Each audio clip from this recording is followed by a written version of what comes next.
New client. New client. Okay, so for today's vlog, gagawin natin to. Ayan, puro gasgas yung harap ng case. Ayan. So, tapos yung iba body color na lang raw natin yan. So, bale guys, ayan, dinamay na ni sir yung fender niya tsaka itong bumper. So, kakalasin muna natin yung mga nandito para ma-prep natin. Kung makikita nyo, may dimple siya. Tapos, napaanot na rin siya. Ayan. So, ayan, lilihain muna natin yung buong bumper niya. Pati yung part na may gas-gas. Tapos yun nandun sa may ano.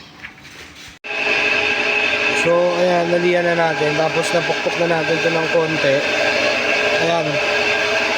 Nalihan na natin yung buong bumper na. So, ayan guys, kung makikita nyo na lagyan na natin siya ng ano, primer. Pero lilihain pa natin yan bago natin siya bukaan.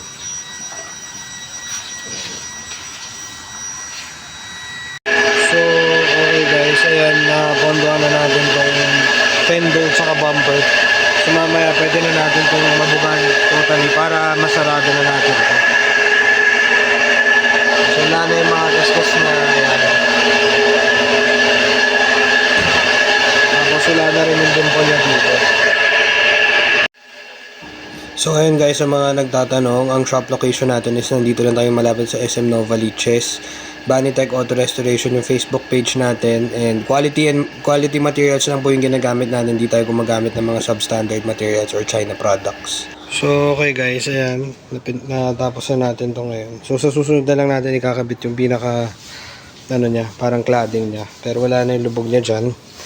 Wala na rin yung mga gas-gas niya. Ayan o. Okay na siya.